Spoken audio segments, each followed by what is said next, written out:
Hello beautiful people! Another mini vlog! Nilabas ko nga yung nephew ko for today's video. And we are going to Bugis. Nag-MRT nga lang kami at wala yung driver namin ngayon. Char. But it's okay. Super convenient naman mag-commute dito sa Singapore. Para ka ding nagtutour. And we're here! Grabe, namiss ko ambience dito. Ngayon na lang ulit kasi ako nakapunta dito. Mag-lunch na nga muna kami bago kami mag-ikot-ikot. Pero bago ang lahat, outfit check! Charis. Ito nga 4 fingers yung naisipang itry ni Kuya Mac. Sabi ko, i-take out na lang niya. Kasi walang kasawa ang Jollibee yung gusto kong kainin. Nandito na kami sa Jollibee. Waiting na nga ako sa in-order ko. Enjoy your food, Kuya Mac. Mahilig kasi sa burger yan. At ang tita naman niya, rice is life. Let's eat, guys! After namin kumain, pumasok na nga kami dito sa Bugis Street. Naalala ko tuloy dati, halos araw-araw ako nandito. Susunduin na lang ako ni manager after work niya. Way back 2011 to 2014. Dito talaga ang tambayan ko dati. Bugista nga tawag sa akin ng pinsan ko noon kasi lagi talaga ako nandito. Anyway, for the tita-tita muna ang peg natin ngayon. Ang saya-saya dito dati.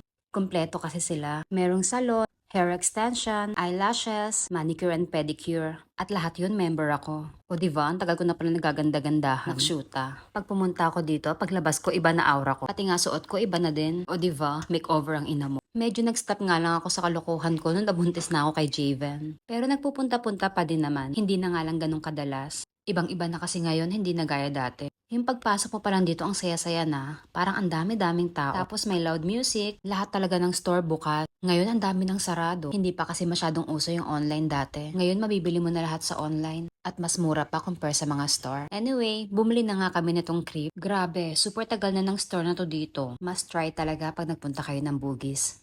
Yummy. Namiss ko to. Medyo nag-enjoy nga yung Kuya Mac namin dito. Super mahiyain yan. Pero nagpaalam naman ako. Sabi ko, Kuya, magvi-video ako ha. Wala na lang talaga siyang choice. Pero happy ang kuya namin. Sobrang bait na kuya. Last day of school ni Kuya JB yan, kaya hindi namin siya kasama. Nag-try na nga kami ng street food dito. Ang favorite ng Kuya Mac, nuggets. At bumili na nga rin kami ng drinks. Super tagal na rin ang store na to dito. Unang higop, lasang tubig, charis.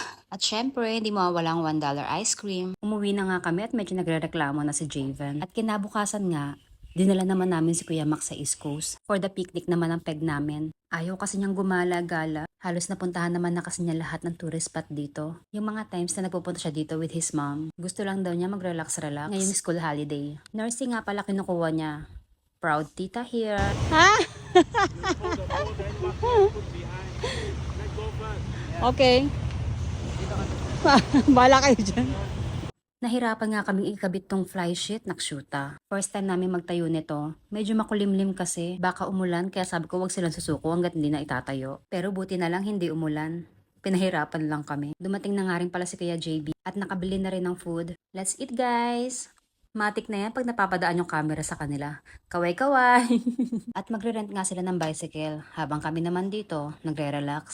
Inantay lang namin sila makabalik and then umuwi na rin kami. And then the next day, nilabas ko ulit si Kuya Mac. Mac! Mac! Mac! Nilabas ko si Kuya Mac for lunch. Hindi na naman nakasama si Kuya JB. Tulog pa kasi nung umalis kami. That's it, guys! Naglakad-lakad nga lang muna kami. For the tita-tita ulit ang peg natin. Inala ko nga siya dito sa Uniqlo. Sabi ko magtingin-tingin lang siya at baka may magustuhan siya. Tuwang-tuwa kasi ako sa batang to. Napakabait. Para talaga silang magkapatid ni Kuya J. Nagsalamin-salamin na nga muna kami ni Javen habang nag-aantay kay Kuya Mac. And he's finally here. May napili na daw siya. Dumaan nga din kami sa H&M. At syempre, happy na naman ang kuya namin. I love you, Kuya Mac. Gusto nga niya magpaitim ng buhok. Tinanong niya ako kung marunong daw ako. At dahil bida-bida ang tita niya, sabi ko, oo naman. Kaya naman bumili na ako ng pangkulay. Medyo may white hair kasi siya. Gusto daw niyang paitiman. At pag uwi nga namin sa bahay, pinakailaman ko na agad yung buhok niya. Oh, diba? Ang galing ko. Mas lalong gumawa po ang kuya. Happy din siya sa result. That's all for today's video, guys. Bye-bye! Mwah!